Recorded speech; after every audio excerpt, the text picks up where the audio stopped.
It was only after watching this video that I decided, you know what, it's time to play Metro Exodus. I had played the first two games and I really enjoyed them. And to my surprise, this game would be very disappointing to me.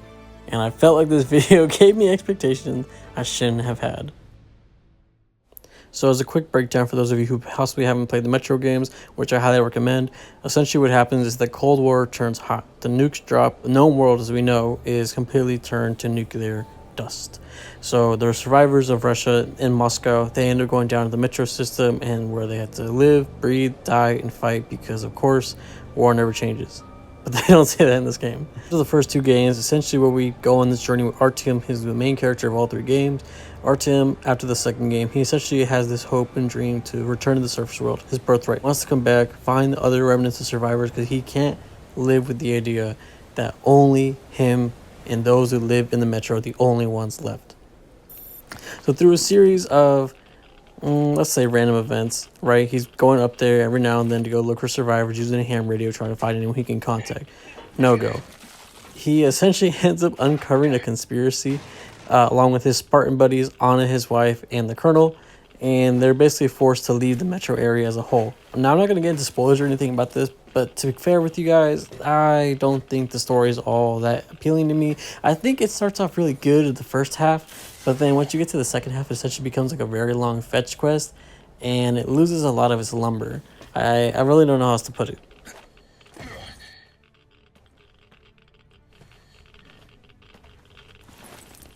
So in this game, Artyom continues to be a silent protagonist, which I think it worked perfectly fine in the first two games because he's just a foot soldier, so he's basically just giving orders constantly to just go do this, go do that. So he doesn't have much of a reason to respond, and he essentially just works as a vessel for the player to just go about doing the military stuff you do in the Metro. In this game, he remains one, but it feels really, really off. The silence becomes incredibly loud because people are constantly having conversations with him, asking him questions, even advice at times, and he just stands there and says nothing. Even the more emotional parts of the game, our team just does not react like at all. It kind of makes it hard to even take the game serious at some points because it's like, bro, like these things are going on around you. People are, dying and so on. I don't think it's a spoiler to say that, but it's also like, and you just nothing. Like, what are we doing here? Just to kind of play on words, Metro Exodus. So you do leave the Metro in an Exodus. You take a train. Obviously, the trailers show conspiracy theory, like I mentioned earlier, and then it basically turns into you trying to find a new place for you guys to settle and live. Now, of course, when you're going to Metro and you go all these new places, you find the survivors, has become of them in the Russian landscape. Now, I do think they did a very interesting job in regards to how they set these things up in the places you end up going, but it was a little basic in the end, but we'll get more into that later. In regards to the story, it starts off really strong as I kind of see what they're going for, and I think, and for me, it got kind of exciting. Run up into these very generic, like, oh, okay, I kind of saw those coming moments, and then the second half is just like, okay, so we're just doing the same thing over and over and over again, like the MacGuffin kind of like searched, and it just, it really loses its momentum. Be killed. In any case, I have to get them out of town until it all blows over. But you all should stay. Hear me, Major? In regards to gameplay, it basically stays the same way. The only difference is that there's no longer any vendors or anything, so the ammo mechanic they previously had is no longer there, which is perfectly fine. It obviously makes sense that they took it out. Basically just going back to the same scrapping and scrounging that you were previously. Everything you have to get in this world is something you have to either pick off an enemy or you have to find in the open world. Mutants don't drop anything, of course. And speaking of mutants, you're basically fighting all the same ones again. There really aren't many new ones, which is perfectly fine. I thought there were some interesting ones, like the sea creatures and whatnot, that you have to fight that you really don't see much of anything in regards to the previous Metro game. Human enemies are still pretty dumb, not gonna lie. The AI, it tries, like they will flank you on occasion, but you really don't get a whole lot out of it. Biggest thing though, stalker vibes. That was the really big thing I got from the first opening area in the snowy gray swamp area. And I thought I really, really did a good job presenting the game, and I thought that's what's going to be like the entirety of it. If the game was this one area over and over and over again for the 3 sections, I think I would have really loved this game. But the quality of the areas just slowly ever declines. Fights are incredibly hard at first because, of course, you barely have limited ammo. You don't have really any crafting materials, and you're basically just stuck, like, I won't say running away, but you're definitely trying to avoid fights for as long as you can in the early parts of the game. And I thought that really did a really good job in regards to strain on you because, again, you're out in the open world. You don't have anyone to go to. and when you're scrapping for everything, it does make a certain level of intensity the game overall.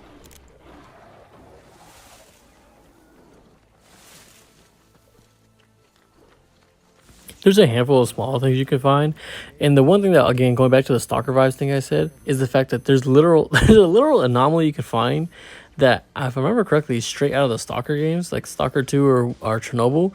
And as you can see right here, it's just like electrical anomaly. You see it 2-3 times in the same game, but it's the same one every single time. They just don't explain anything about it. They don't delve deeper into it. It's just there. It's just the thing you can find. There's some smaller, like little, like cutscene sort of things you can find out in the open world, which are kind of cool, like this one that I'm showing right now, of course. There's a handful of like neat little things you can just find out in the open world, but they're extremely limited. And again, this anomaly thing, it shows up once later on after this first section of the game, like final like hour, and again, it's just like, okay, there's just one anomaly, and that's it. Which, again, I think it's cool and all that, but I think there's just a lot of missed potential, because if you're gonna go in this direction, like, I feel like they should have gone further into it, or at the bare minimum, maybe explain it a little bit more, give me some extra lore. Maybe I missed a note or something like that, because there's plenty of notes and diary things to be found, but I didn't see any that actually explain this thing. I just thought it was kind of neat, though. To expand upon further, like 3 open world sections that you get to do. The first snowy section I showed earlier, there's a desert land that you get to see. It reminds me of Mad Max 2015, and just like in that game, there's really a whole lot of nothing, but obviously in a desert land, that's kind of like the point of it. You are given a car to traverse the world, which just makes it a little bit easier than having to run around everywhere, because you do have limited stamina. I will say though, that van that you drive sucks. Like it almost makes you feel like you're walking again because of how slow it is. There's a handful of 4x4s and ATVs you can find, but there's no way to actually drive them. You just can't find a key for them, which I thought was incredibly annoying. Of course, there's a foresty, whimsical area. Right now, I'm showing one of the more linear parts of the game. I thought the linear parts were actually kind of fine. I thought they were, simple, helps break up the worldness of it, gives them some structure, just do a couple like MacGuffin runs, along with just advancing the plot, of course. In regards to that, though, I will say that the open world sections you go to, they become increasingly more dull. I mean, with a desert, it's kind of like kind of be in the name. It's a desert. Like, there's not a whole lot to find. There's not gonna be a whole lot to do. But the third area, the forest region, is definitely hands down the worst one, and I think it could have definitely been better. Basically, take a little train cart to go explore ahead of the train, and then you lose all of your stuff because you crash and some random lady saves you and just pulls you ashore and abandons you there. So then you're forced to go fight with this shitty ass crossbow for like the longest time until you find enemies that actually have guns, and then you can take their stuff and remodel it to whatever the hell you want.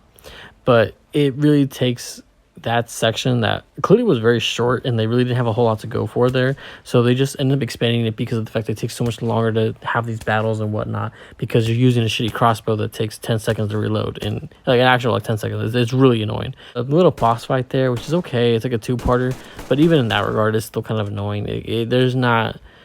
Again, the longer this game drags on, it becomes harder and harder to defend it, harder and harder to have fun with it, because of the fact that the game starts stripping away the things that make it fun. And it kind of questions the fact of like, okay, you guys kind of have like these ideas here.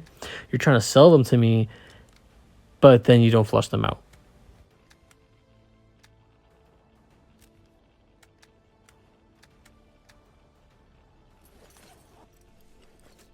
Lastly, of course, let's go into performance real quick. So I played on Steam Deck. I was playing at 1200 by 800 resolution.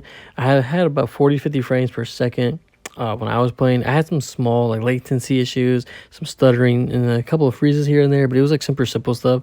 I showed PC and PlayStation gameplay for you guys to see, so you guys get a better look at what the game looks like when you're running at the higher settings. I was running at medium. Again, VSync, film rate, and all that stuff turned off, and I got about 40-50 frames per second, and just some minor issues here and there. Thankfully, I didn't run into any issues where I had to like reload saves or I lost progress or anything else like that. Graphically speaking, I think the thing on Steam Deck for sure is the fact that the art style takes away from the graphic fidelity of it all. It's not a bad game by any means at all. I just think it looks like an HD remaster sort of the previous games. I thought everything looked fine. In the daytime, I think things look way better. As you can see in the trailers definitely make it look a little glossier for sure. Because if you've been playing on a higher end PC, the graphics are nowhere near to the trailers. But I think overall, I mean, I'm not going to complain. The game looks good. You see everything you need to. There's enough color and flourishing going on there. So everything stands out in a really good way. And again, no graphical issues whatsoever. No gameplay issues in regards to that. And the game ran perfectly fine. to wrap up my final thoughts on the game, I think I was just disappointed by the fact that the game starts off as an 8.5 out of 10, but the moment you leave the first region area that you can explore, it just slowly and surely declines into mediocrity. And honestly, I have to give the game a 6 out of 10 with the way that it all ends. I had no problem with the ending, which there are two of. I got the bad ending, but personally, I really don't think it would make any difference if I got the good one, because everything leading up to that just felt flat. Really, it's really what it does. It just starts off so well that when you get to the end of the game, you just think, like, why did we go in this direction? It just becomes another bland first-person shooter in a post-apocalyptic type of environment, and it just doesn't live up to the Metro name of it. Not to mention the fact that the trailers really emphasize the idea of, like, oh, you're getting to a train, you're going to do this, you're going to do that. Like, and even the video that I referenced at the beginning, it's just the immersion, the environments, all the stuff that I was led to believe was going to be great just weren't there. I feel like I missed something. I feel like I was sold an idea that just didn't exist. And frankly, it's just disappointing. Now, don't get me wrong, the game kept me entertained and I had my fun along the way. After 17.8 hours and 28 of the 69 achievements that there are, I mean, I'm glad that I played it. I wanted to see the end of the Metro series because this looks like the end of it. But, damn, like, I just wanted more. I really just wanted more.